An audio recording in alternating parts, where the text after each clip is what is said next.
Caros irmãos, queridas irmãs, celebramos a quarta e última missa do Natal do Senhor. Embora o Natal e a Páscoa são as duas únicas solenidades no calendário litúrgico atual que possuem uma oitava. E a oitava é celebrada como se fosse um único dia, como se durante 8 dias nós continuássemos ainda no dia do Natal. Então, até o dia 1º de janeiro, nós estaremos ainda dentro da oitava, e até o dia 9, quando nós celebraremos a festa do batismo do Senhor, nós estaremos ainda dentro do tempo do Natal. E dentro desse tempo nós vamos contemplando o mistério da encarnação, meditando sobre os diferentes aspectos desse mistério. A Sagrada Família que nós celebramos neste domingo, a Epifania, que nós celebramos no domingo que vem, a Santa Mãe de Deus, o dom da maternidade divina de Maria, celebrado no dia 1º de janeiro, e o batismo do Senhor, que encerra o tempo do Natal, que encerra a vida oculta de Jesus e marca o início da sua vida pública. Mas a Igreja tem o costume, a tradição, que é de muitos séculos, de celebrar 3 ou 4 missas no dia do Natal. E esta, a missa do dia, é a quarta delas. Então, na missa da vigília e na missa da noite, a Igreja se debruça sobre o nascimento de Cristo na carne, o nascimento de Cristo na história. Na missa da vigília nós lemos o relato do nascimento de Jesus, segundo São Mateus, que é mais conciso, mais direto, e conta os fatos mais sob a perspectiva de São José. Na missa da noite, nós lemos o relato do nascimento de São Lucas, que é um pouco mais detalhado e conta os fatos mais sob a perspectiva de Nossa Senhora. Na missa da Aurora, que eu celebrei agora há pouco lá na comunidade de São Benedito, nós celebramos de modo especial o nascimento de Cristo nas nossas almas. Então, na véspera, nas missas da vigília e da noite, o nascimento de Cristo na carne, na história. Na missa da aurora, o nascimento de Cristo nas nossas almas pela fé, pelo batismo. E nesta última missa, a missa do dia, nós contemplamos o mistério do nascimento de Cristo do Pai na eternidade. São os 3 nascimentos de Cristo. E, embora o nascimento de Cristo do Pai na eternidade seja meditado nesta última missa do Natal, é o que acontece primeiro, né? Porque antes de todos os séculos, o Filho nasceu do Pai.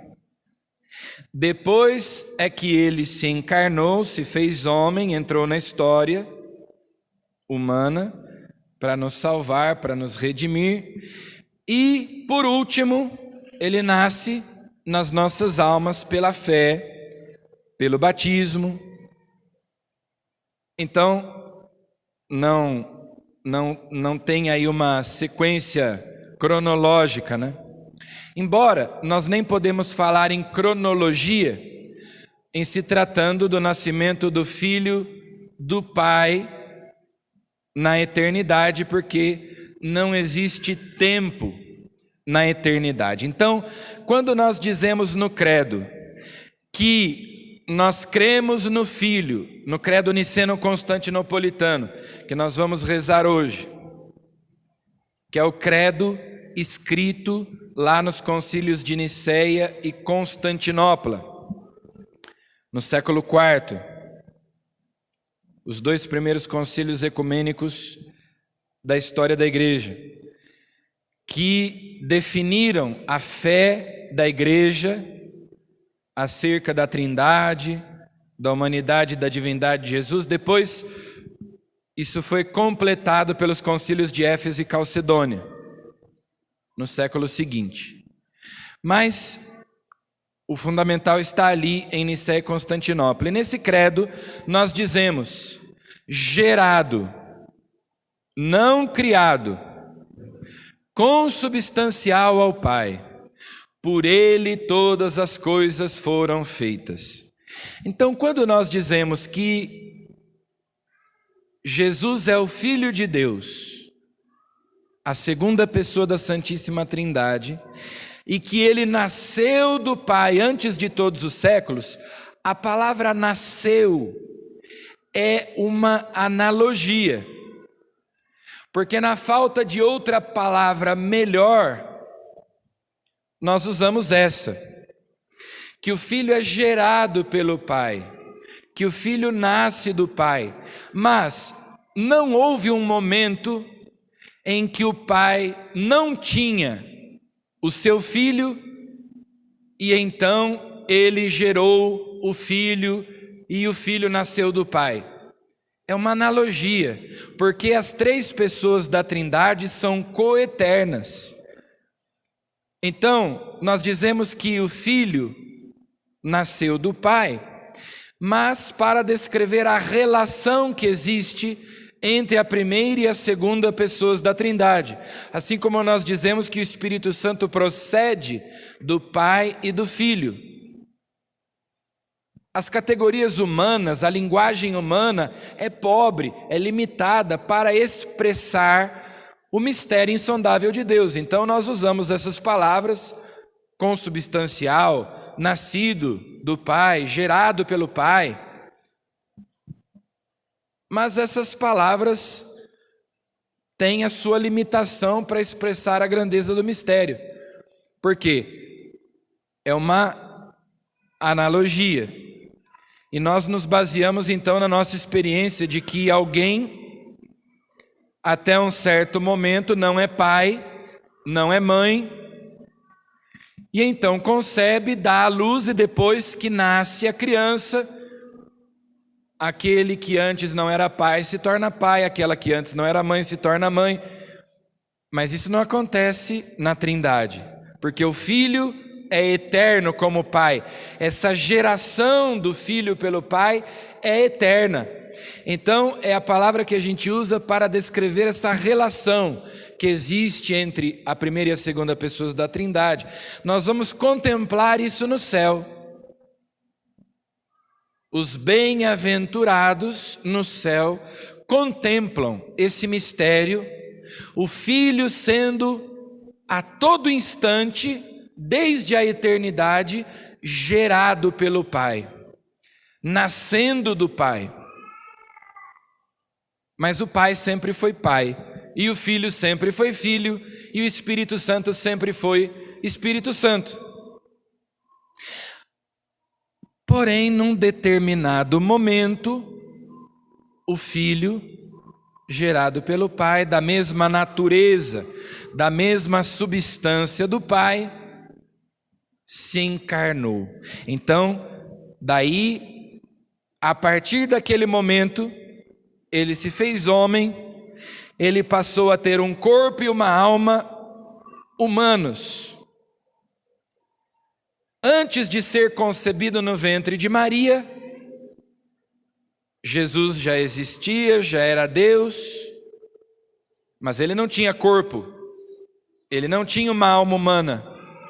Isso ele recebe no ventre de Maria. Então, são os 3 nascimentos: do Pai na eternidade, de Maria no tempo e nas nossas almas, pela fé, pela graça do Espírito Santo, que vai também gerando e formando Cristo em nós. Esse é o mistério inefável, insondável, que nós celebramos, de Deus que é eterno e entra no tempo, de Deus que é finito, ou de Deus que é infinito e se torna finito, de Deus que é imortal e se torna mortal, para nos tornar também eternos, imortais. Os padres da igreja usavam uma expressão interessante para descrever essa realidade, que aparece várias vezes nos textos da liturgia das missas de Natal.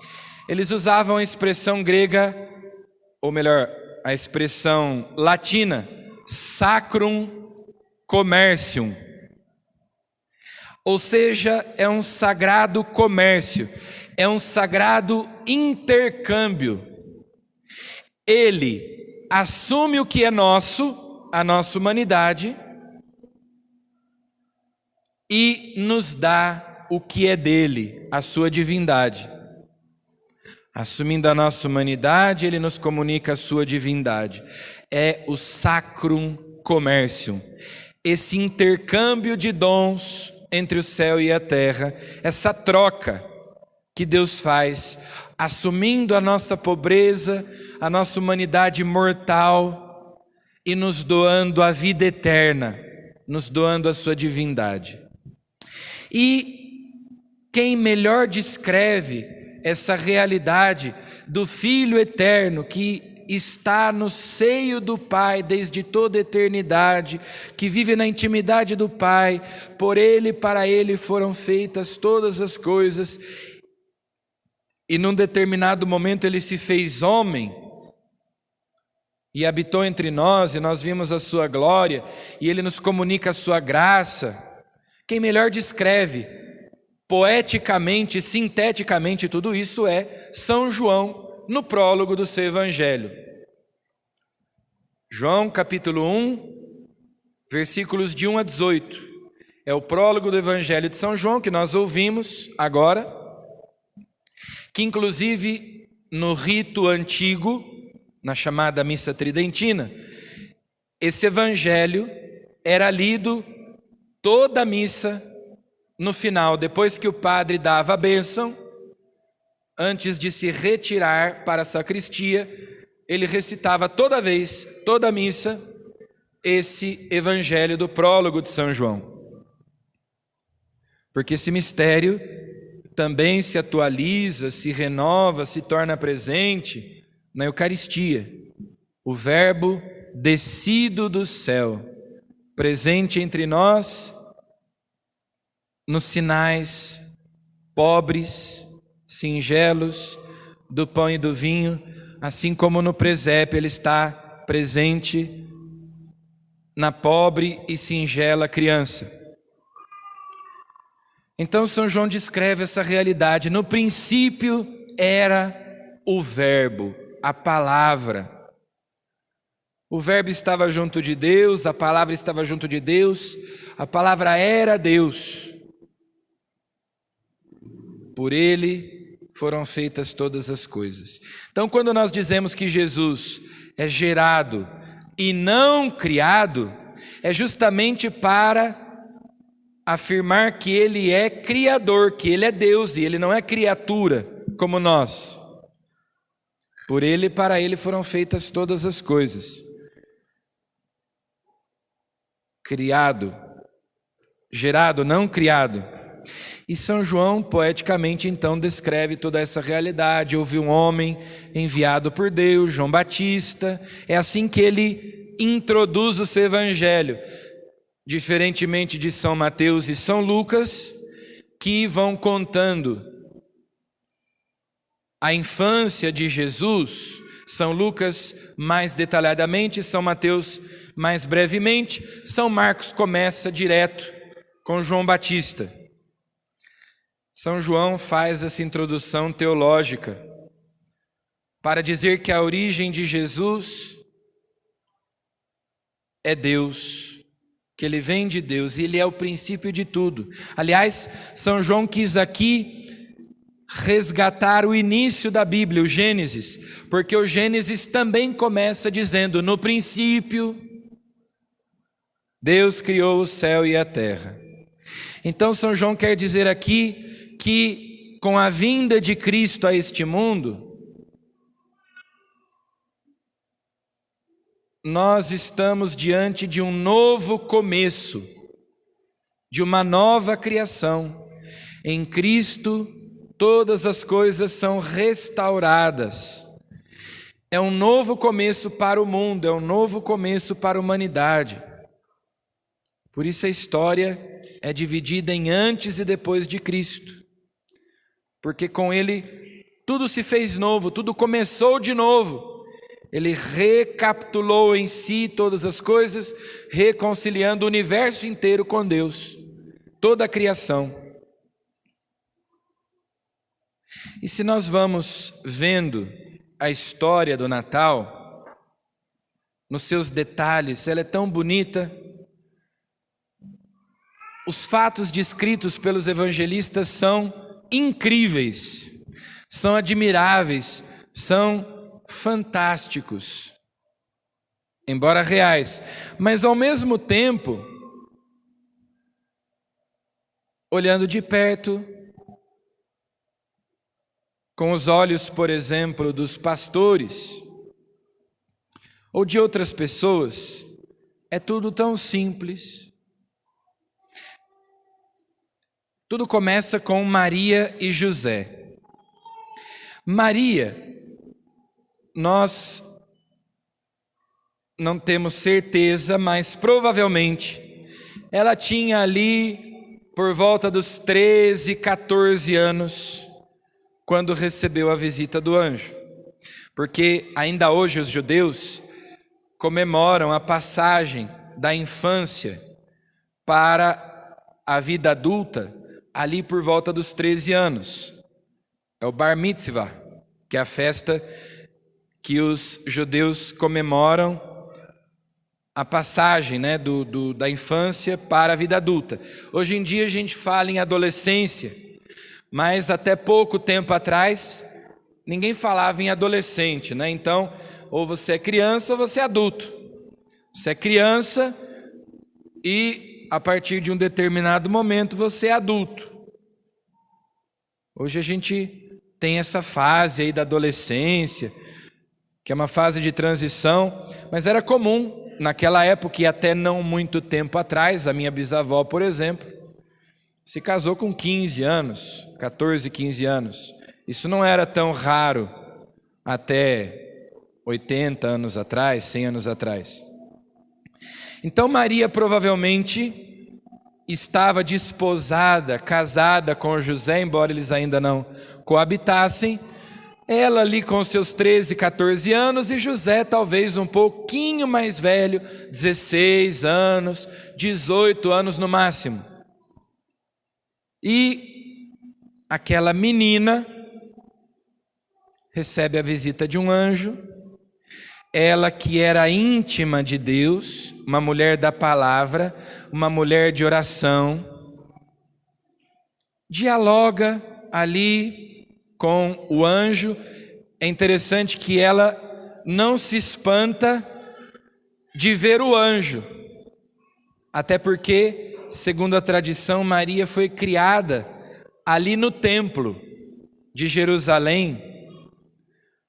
Ela tinha um coração imaculado, sem aquelas resistências à graça que nós temos. Então, a sua intimidade com Deus e com os amigos de Deus, com o sobrenatural, era uma coisa para ela natural. O anjo aparece, o que a perturba é a saudação do anjo. Não é que de repente tem um anjo dentro da casa dela, dentro do quarto dela, mas é que o anjo a saúda dizendo: ave cheia de graça, alegra-te cheia de graça. Isso é que a deixa perturbada, a saudação do anjo. E ela se põe a meditar o que significaria aquilo. E ela começa então a dialogar com o anjo, né? Então tudo isso já é muito extraordinário. Depois José, que fica sabendo que Maria está grávida e por causa da sua humildade se sente indigno de ser esposo de Maria, de ser pai do menino Deus, pensa que talvez seria melhor que ele se afastasse, que ele se retirasse, para não atrapalhar o plano de Deus. Então o anjo vem em sonho e diz para José que ele está incluído no plano de Deus, que ele deve assumir a paternidade do menino, receber Maria como sua esposa. Nós temos os pastores. Israel tem uma tradição pastoral. Desde o justo Abel, que era pastor de ovelhas, aquele que era filho de Adão e Eva e foi assassinado pelo seu irmão Caim. O justo Abel era pastor de ovelhas. Abraão, Moisés, antes de Moisés, Jacó, depois Davi, pastores. O próprio Deus é chamado de pastor pelos profetas, pelo próprio Davi no Salmo 22 e em outros salmos também. Então é natural que os pastores estejam ali, recebam o anúncio, a mensagem dos anjos e sejam os primeiros a irem a Belém reconhecer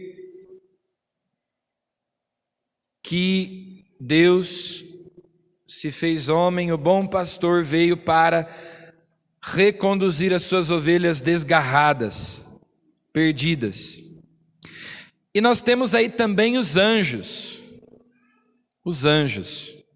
A segunda leitura de hoje da carta aos Hebreus diz que quando o Filho de Deus entrou no mundo, Deus disse: todos os anjos devem adorá-lo. Isso não é dogma de fé, mas muitos padres da igreja são da opinião de que aquela revolta que houve no céu, quando Satanás e seus anjos se revoltaram contra Deus, que essa revolta aconteceu justamente quando Deus revelou aos anjos, lá no princípio da criação, que ele se encarnaria e se tornaria homem. Porque nós dizemos no credo, né, que Deus criou no princípio o céu e a terra, todas as coisas visíveis e invisíveis, portanto, o mundo material e o mundo espiritual. Os anjos, que são espíritos puros, foram criados por Deus no princípio. E foram criados por Deus para amá-lo e servi-lo. E Deus os pôs à prova, para ver se eles eram dignos do seu amor. Eles deviam, como nós, amar e servir a Deus, porque é para isso que nós existimos. Por isso Deus nos deu uma alma espiritual, com inteligência e vontade, para conhecê-lo, amá-lo e servi-lo. E os anjos também. Os anjos receberam de Deus o conhecimento, que é diferente do nosso. Nosso conhecimento é empírico, nosso conhecimento é discursivo, o conhecimento dos anjos é imediato.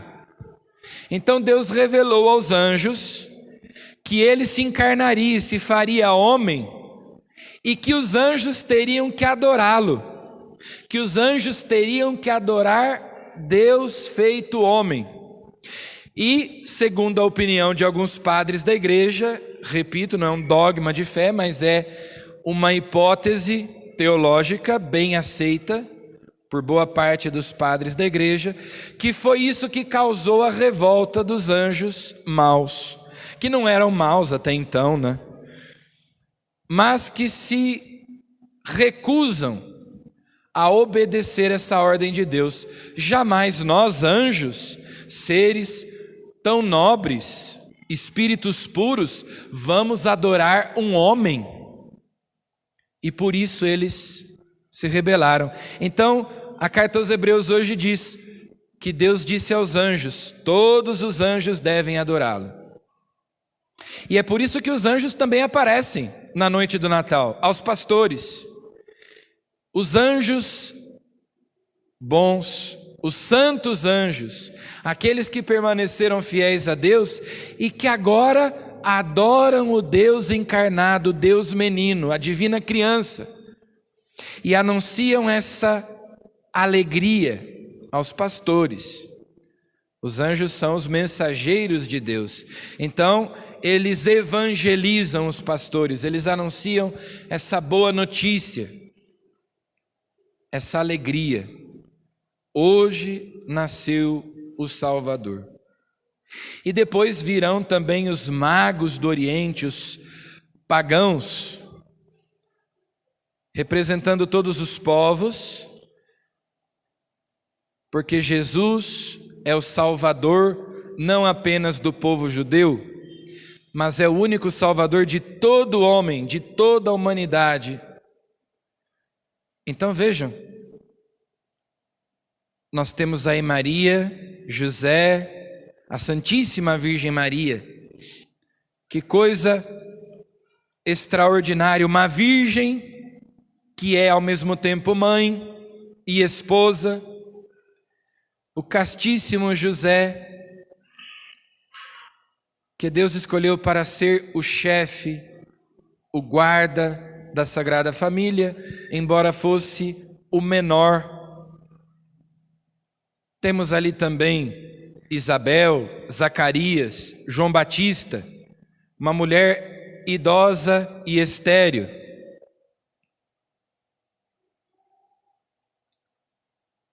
Uma virgem que é mãe, uma estéril que é mãe. João Batista, santificado no ventre de Isabel. Depois os pastores, os anjos, os magos. É tudo tão extraordinário, incrível, maravilhoso.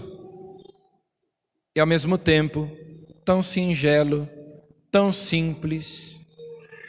E assim é a presença de Deus na nossa vida, no nosso cotidiano.